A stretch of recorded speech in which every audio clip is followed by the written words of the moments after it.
Hi everybody, Councillor Dave Lane here, and today I'd like to talk about the Bike St. John's Master Plan. A lot of people are talking about it these days and raising a number of concerns, and so I just want to make sure that as we have this discussion, that everyone is on the same page, that we have the same information. So today I'm going to talk about the bike plan. I'm going to talk about the concerns that I'm hearing and address those, as well as actually walk through the trail that we're looking at upgrading, the route on the bike network that we're today talking about upgrading. And before I get too far, I just want to get some key points out nice and early. One is that we're not going to make any changes to any trails until engagement takes place, until we have a formal, well organized, and inclusive discussion about what we're doing here. So this really is a good beginning to that dialogue, and more is to come before any changes get made at all. And in fact, only one trail is under consideration. A lot of the concerns I'm hearing really have to do with the fact that we're looking at upgrading existing walking trails. We're not talking about upgrading the entire network of walking trails that we have in the bike plan in its entirety, let alone the fact that today we are only looking at the Kelly's Brook Trail. And I'll explain why I believe that to be very low impact and actually a very valuable change to make for everybody. And again, our only goal really is to enable safe and accessible active living. It's coming from the bike plan, but this is all about all forms of being outdoors and being active. And that goes for walking, running, cycling, but also being in a wheelchair or a scooter or a stroller, and the ways that you can be outside making use of our amazing city. So again, today is all about ensuring that we have the information so that we can have some great conversations about it and come up with something that we all can feel good about. So what you're looking at now on this slide is the cover of the Bike St. John's Master Plan, and that was approved by Council over a year ago, June 2019. There was a lot of engagement in the lead up to producing this, and it did include non-cyclists, but I do recognize that there were some folks today who feel that they were caught off guard because maybe if you heard that the bike plan engagement was going on, you might not have thought that this was going to affect your trail. So, again, just a reminder that we are going to have more engagement about this. But I encourage you to watch the rest of this video and get a sense of really what we're talking about here. And in fact, the idea of making use of trails came out of the engagement that we did and out of the research that we did that said what's the best way to have a functioning and useful bike network. And what we found is that if we have portions that are along green belts or existing trails that are away from vehicular traffic, off the roads, people are going to be more comfortable using them and more likely to use them, which will get more people outdoors. So we started with a trail called Kelly's Brook Trail. And how did we come to that decision? Well, what you're looking at now is a map of the backbone network of the bike plan. And the backbone network is a series of routes, sections throughout the city that were decided upon or come to by a set of criteria of how well connected are they to neighborhoods and destinations so that they're actually useful. What's the grade, the up and down of hills alongside of those so that they're easy for people to use, and how can we make sure that it's connecting to other routes and segments and other parts of the city so that you can get on in one part of town and know that you can keep going using that mode of transportation all the way to where you want to get. So using that criteria, we took the segments, we came up with the segments, and then we prioritized them into a list. And that's what you see on the right hand of the screen. That's the list in a prioritized area. And you can see all of this in the bike plan, which I have a link to in the description of this video on YouTube. And I'm actually going to show you the page shortly as well.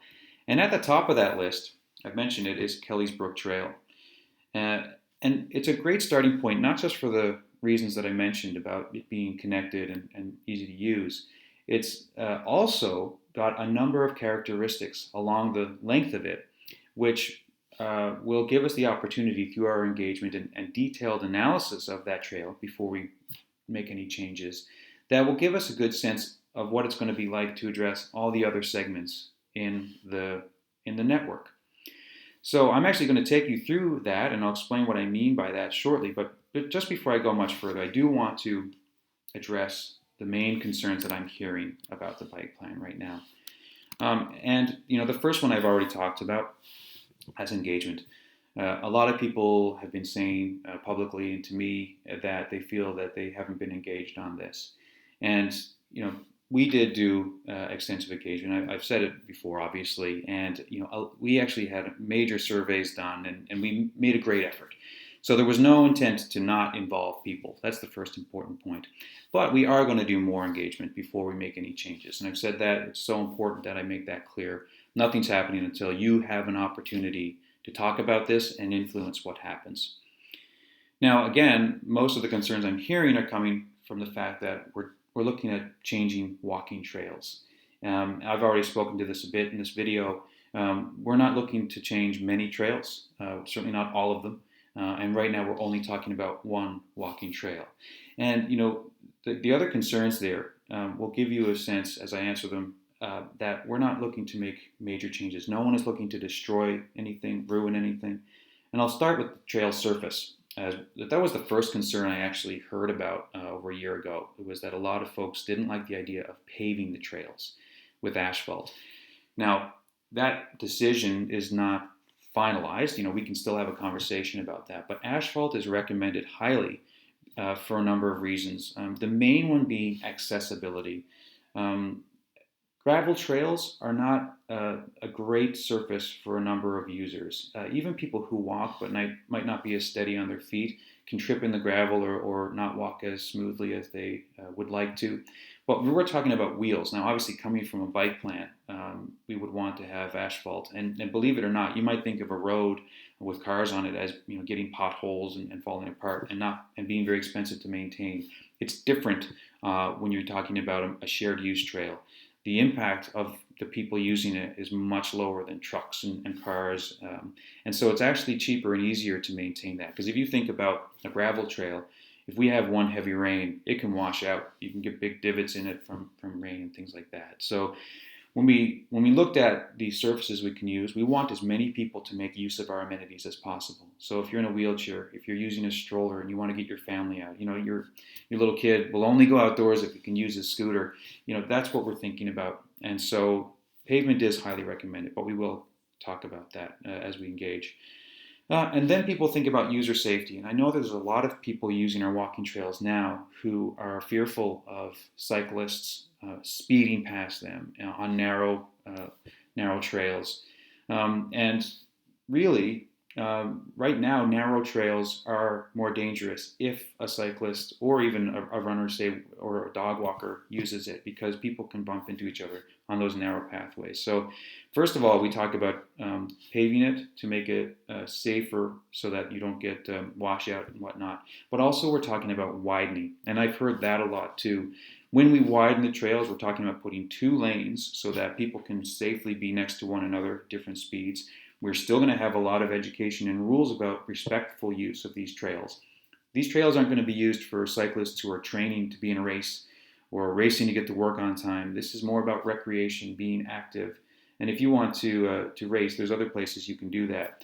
Right now, you're not allowed to use a bike on our walking trails, which is certainly a bone of contention for a number of people. But if we can have trails that are wide enough so more people can use it, the safer we will all be. And finally, when we talk about widening, I hear a lot of people very concerned about the environmental impacts of widening. Some of our trails are so beautiful, you don't even know you're in the city anymore because you're surrounded by trees and a river. Well, first of all, the first trail that we're talking about has a very small section that's along a river that I'd consider to be a sensitive part of the trail. And there may be ways to work around that. And in fact, we may decide that's the only option, is that we work around it, because no one wants to destroy anything and we don't want to negatively impact the environment. That's not the purpose here. So when we go through a detailed design and engage on that and look for best practices, we will find ways to be very sensitive about how we upgrade the trails. And to give you a sense of that, I'm going to walk you through, using a map, the Kelly's Brook Trail. So I mentioned the Kelly's Brook Trail. What you're looking at here is a page of the bike plan. Again, you'll be able to see this on the website.